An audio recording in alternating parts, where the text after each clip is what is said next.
Um, I believe it's my turn.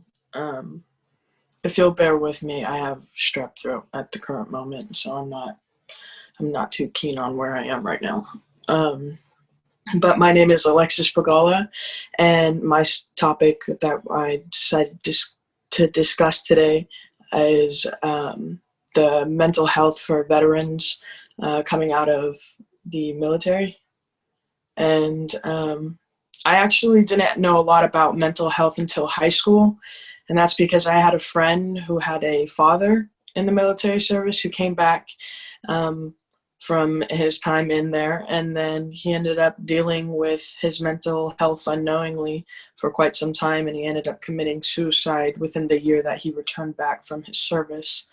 Um, and that's when I saw a big shock wave of different emotions on how to feel about this, because no one knew. It wasn't something that was talked about within the family, so it was very unsettling to know that this ended up happening to most, not most, but many of the veterans coming out of their time in the service, depending on their years and their ages and the times that the amount of time they spent in there.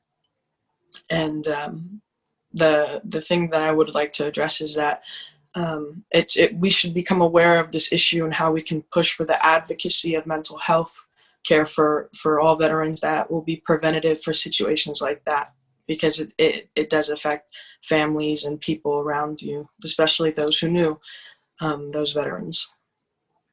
And according to Philips, the last access November 13th of 2020, there has been about a 31% increase of mental health diagnoses among veterans from 2004 to around 2016.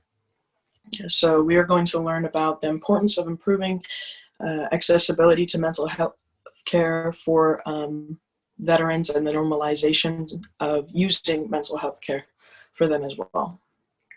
We will look at the problem, the effects, and the solutions of all these things. I'm sorry.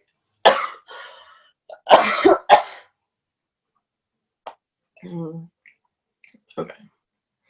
So we have a serious problem. Veterans experience barriers to mental health care, causing them to have things like symptoms or effects of this, as such as suicide, substance abuse, and maybe ongoing PTSD.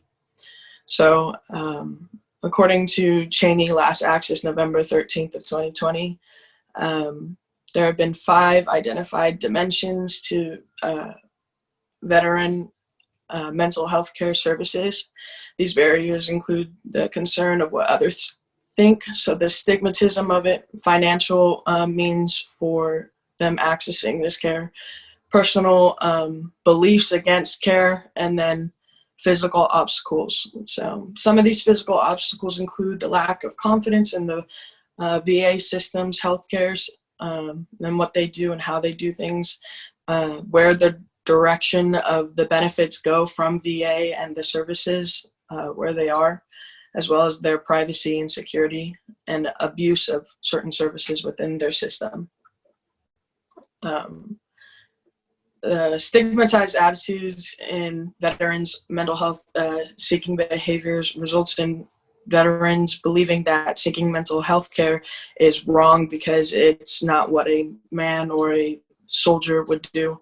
And in that sense, the military attitudes that associate failure to an individual seeking healthcare is like one of the leading causes for why veterans won't search for mental health care in the first place. And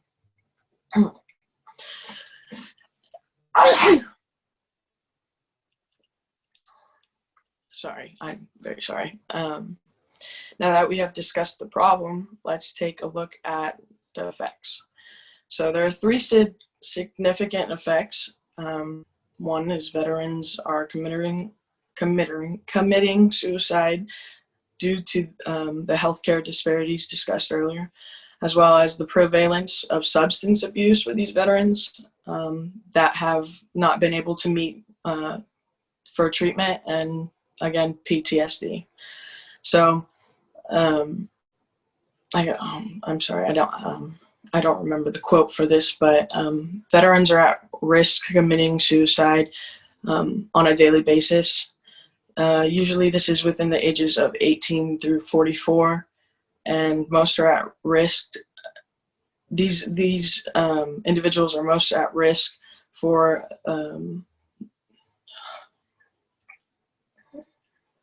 I'm sorry, I'm just going to start that again.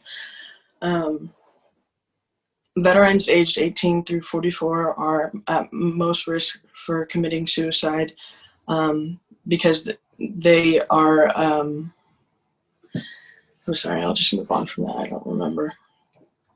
For substance abuse, according to a DoD survey of health-related behaviors among active duty military personnel, last accessed November 13th of 2020, 47% of active service members engage in binge drinking. 11 of the respondents had misused prescription drugs, and 30% report of smoking cigarettes.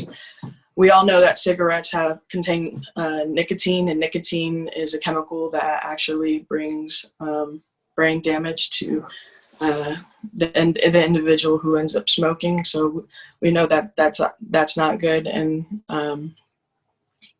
the drinking can lead to liver problems. These all have the potential to affect an untreated veteran who may be dealing with these symptoms. For PTSD, the numbers or the prevalence estimates for PTSD ranges from 5% to 20%, though this does not include all of those who receive treatment without diagnosis. Now that we've discussed the effects, let's take a look at the solution. So the solution is reducing these barriers that are preventative for care for all these veterans. There is a APHA policies that include statements for resolutions to suicide prevention, comprehensive health care programs, accountability in these provisions, and health and welfare services with the mental illnesses, and then the non-discriminatory coverage of all mental health treatment. The VA has recently investigated toolkits, or the creation of toolkits and programs. So then this investment will help the prevention of the issues veterans face during and after their service with their own private and primary care services that they have for themselves, but it's distributed. So then there's a better understanding on how to seek, direct, and then address these veterans for their mental health care services. So today we learned why it's imperative for veterans to have access to proper mental health care services. Going back to the story that I originally started with, I just know that addressing these issues is better for the families out there who have someone serving for them in the military, and it'd be better if we have our family members and we keep the people that we love out of harm's way, even when they're supposed to be safe in their homes and back in society.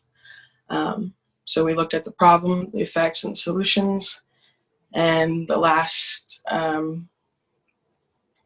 quote, according to Philips, the last accessed November 13th of 2020, there's been a 31% increase of mental health diagnosis among veterans from 2004 to 2016. And that concludes my presentation.